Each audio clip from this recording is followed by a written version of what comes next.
Kwende na yo yango eleki likolo. Lorsque tu créas les mondes, tu as fait l'étendue, tu l'appelles les cieux.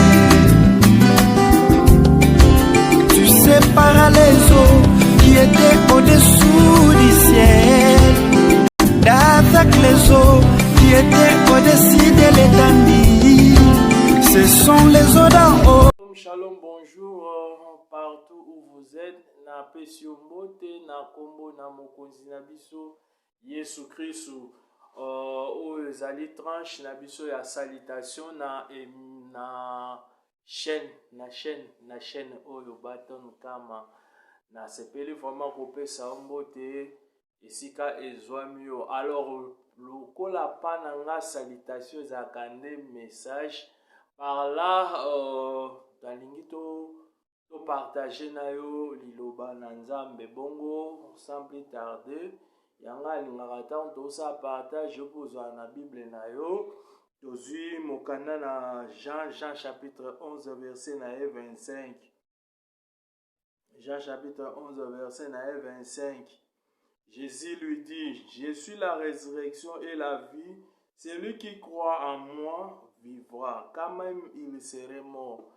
Azali lise kwa Yesu ndazo loba ye azali lise kwa pe bomoi atakutu moto akufi akusekwa lokola azali lise kwa pe bomoi bongo tokoki kolobela lise kwa te soki liwa ezate tokoki pe kolobela liwa te soki moto azate. Il faut moto azala moto abotama moto ana akufa et bongo lise kwa eya yango sans plus tarder. Donc d'abord koluka l'origine na mutu awutaki wapi po azala abota po akufa po mutu wana asekwa. Amen. Nde tosali voyage ngana yo toke koluka l'origine na mutu awuta wapi toke na buku ya Genèse tozongi na création esika makambo nyonso ebandaki toza na Genèse chapitre 2. Dans la boucle à Genèse chapitre 2 verset nango 7. Genèse chapitre 2 verset 7. Jésus, Genèse chapitre 2 verset 7. Genèse.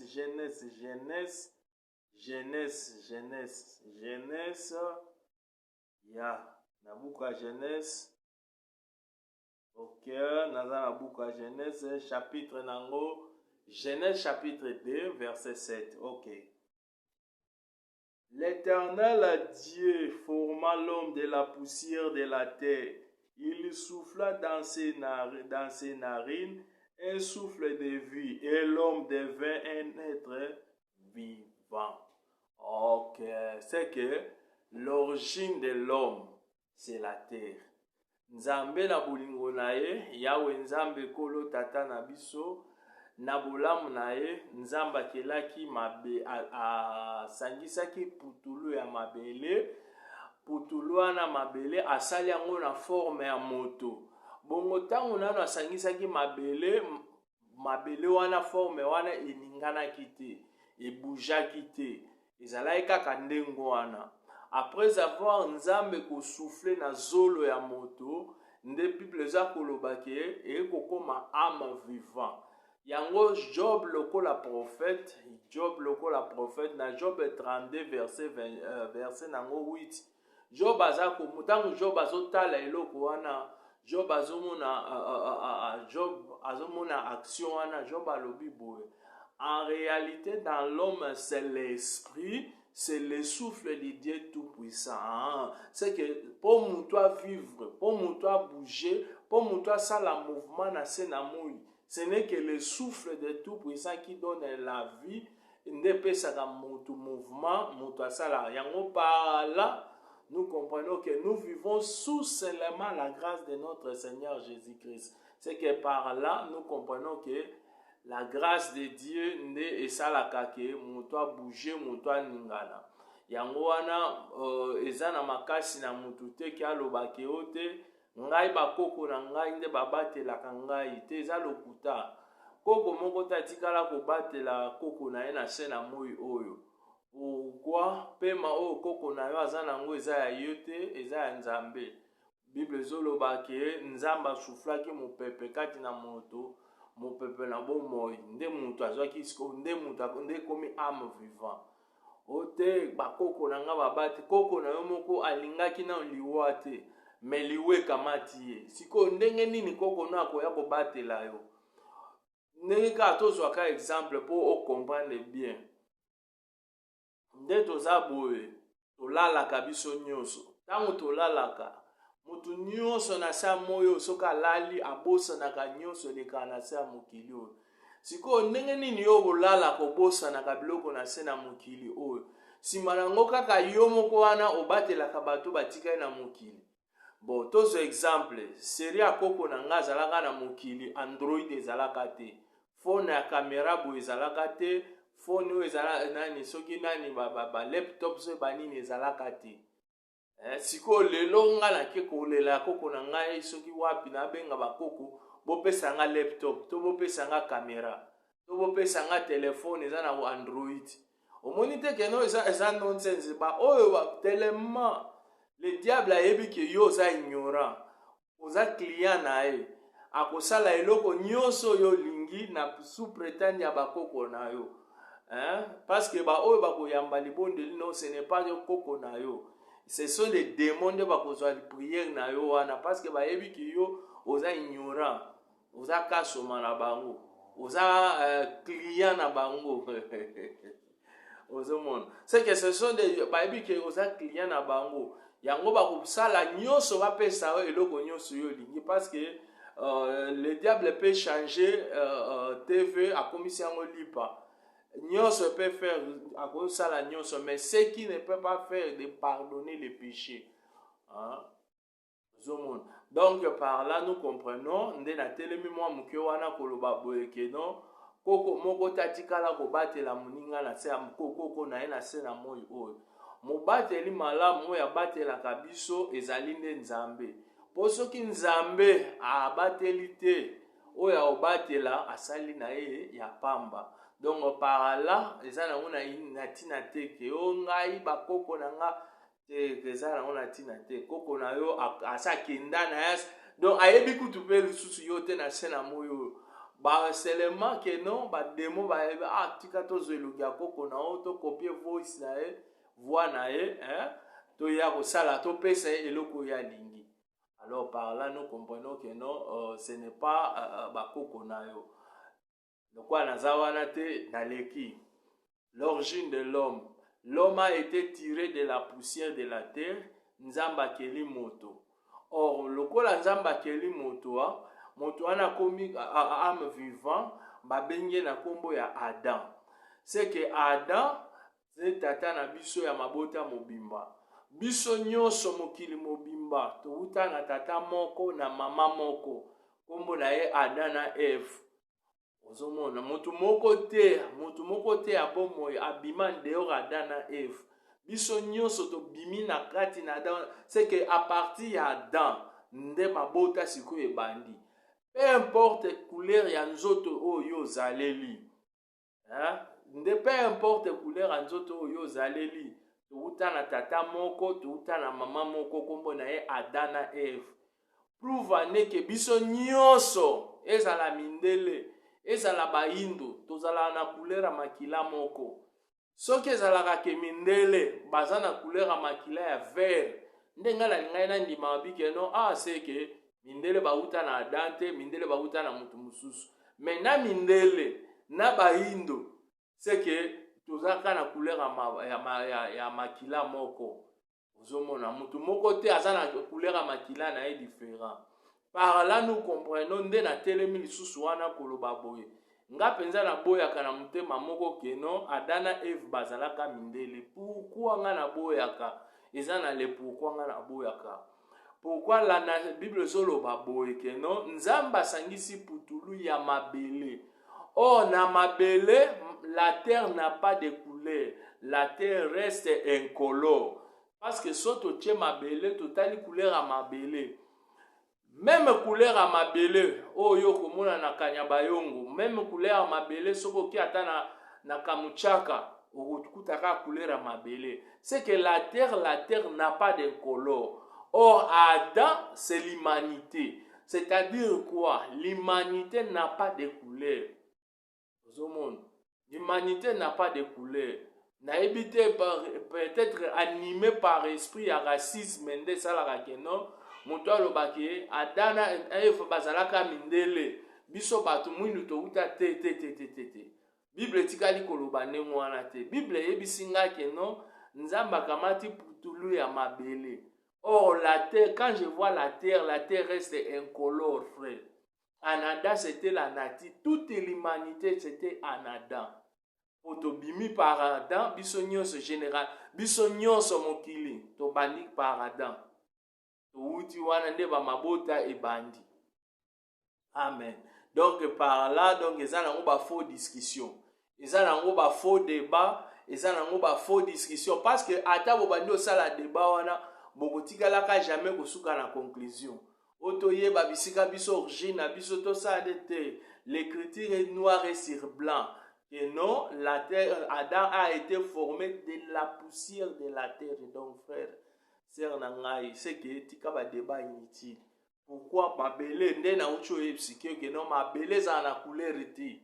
C'est que quand nous voyons Adam, c'est toute l'humanité, c'était en Adam. Yango komona que non, outa ma belle okozonga kana ma belle. Parce que ce que ça il fallait mindele bacha bango likolo bakundaka bango na espace. Mais pourquoi mindele bazonga apeka na mabele? Donc on comprend que non, ils a pas faux débat. Bois qui ça wana ba débat na et puis ça na solution. C'est animé avec peut-être l'esprit à racisme, to injustice ou ce qui penine en tout cas na ebitende basala ka kenon te wana zaki mindele biso te wana ngai na ebi amote. Mais en tout cas, Adam, c'était toute la nature, c'est toute l'humanité à Adam. Ma belleza à la couleur, nde na ucho ebiso to kende, to mouve, to tambola. Amen. Alors par là, toujours continuer. Jésus Christ azali nzela solo pe moi. Alors Adam azalaki na jardin na Edeni. Alors na Edeni nyonso ezalaki, tout ezalaki malamu. Alors bazalaki ko vivre bien, nzamba azalaki ko kita azosola na moto azalaki bien. Un jour, le diable est entré. Le diable a utilisé seulement un corps qui est le serpent à côté na kati ya serpent. Aïe ko séduire le monde. Or, le serpent de la Bible, frère, est différemment avec les serpents que nous voyons, frère. Le serpent, au azaki na jardin d'Éden, aza différemment na ba serpent au toboko la na bandaku, au toboto monaka na bazo, aza vraiment différent. Pourquoi ces serpents-là, quand Dieu est après avoir poussé la mabe, Nzambe a maudit le serpent, lobi que tu mangeras la poussière de la terre. Mais tu as regardé le serpent aujourd'hui. Au quotidien, jamais comme on a serpent à zolia mabele. Na ebite mais serpent na mona quand même na ba TV, serpent zolia bampuku, serpent zolia musu pa ko boma mutu pa aller amelie, serpent azo nager, mais serpent ya Bible eza différemment. Or, serpent et la Bible, Jésus-Christ est notre Seigneur et Sauveur, le véritable vrai Dieu. Tant qu'on a la serpent, on a Jean, Mukanda Jean, Jean 8:44, Jean 8:44, Jean 8:44. Zoa Bible na yo, Bible na yo, Ongola Bible na yo. Nazana Jean 8:44. Yango par là, na on expliqué que non. Nyoka nyoso yo munanga na nyoka nyoso ya Bible aza Satan te. Mais nyoka oyo ya ebandeli le Bible zobenga ye le séducteur. C'est qu'il a utilisé le corps, un corps qui est le serpent, un corps kaka serpent, parce que le diable c'est l'esprit. C'est que l'esprit a utilisé un corps à côté katina corps wana oya serpent pour aller séduire maman na biso to pe aya ko séduire le monde. Yoka siko nyoka wana Jésus Christ amona ye. Ayoka siko mokonzi na biso Yesu Christ a expliqué biso concernant nyoka wana. Tozana Jean chapitre 8 verset 44. Vous avez le père, le diable, et vous voulez accomplir les désirs de votre père. Il a été métrié dès le commencement, frère.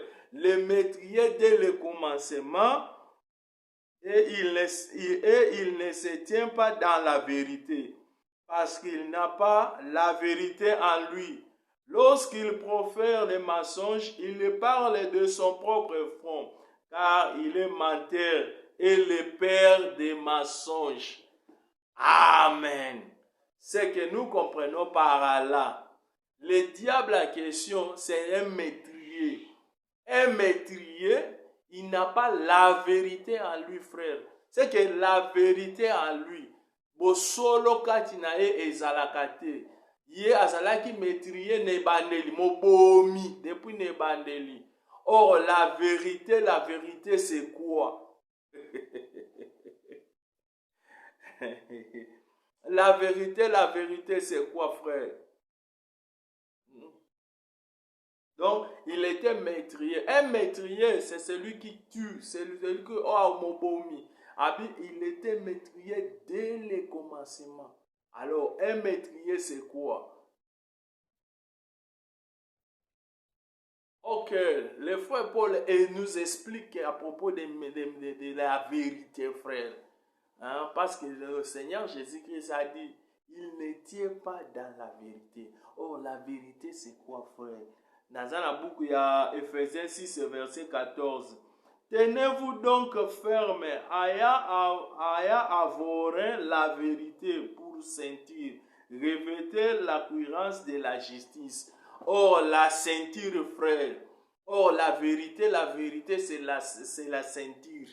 Hein? Tochana loketo na biso mokaba. Balobakana lingala. Mokaba. De yango bosolo.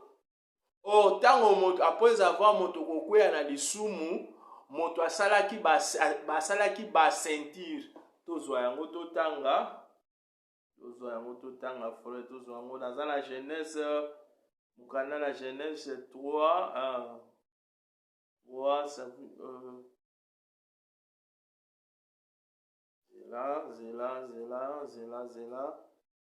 Ancienne Alliance, Genèse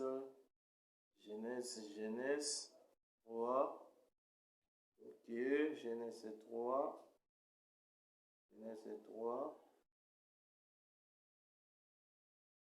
Ok, Genèse chapitre 3. Les yeux de l'un et l'autre s'ouvriront. Il connaîtra qu'il était nu, ayant conçu des feuilles de figuier, et il s'enfuira des ceintures au pluriel. Oh, le frère Paul dit seulement les ceintures au singulier, frère. Donc la ceinture, frère, c'est la vérité. Ayez en vous la vérité qui est ceinture, mon kaba. Oh, nous comprenons par là, frère. Dans le livre, il y a combat à Goliath, na David. Goliath azalaki na casque. Goliath azalaki na biloko nyonso. Goliath azalaki na nyonso, bibundeli nyonso. Mais tant David a checké Goliath, alobi casque normal, biloko normal, mais a checké David.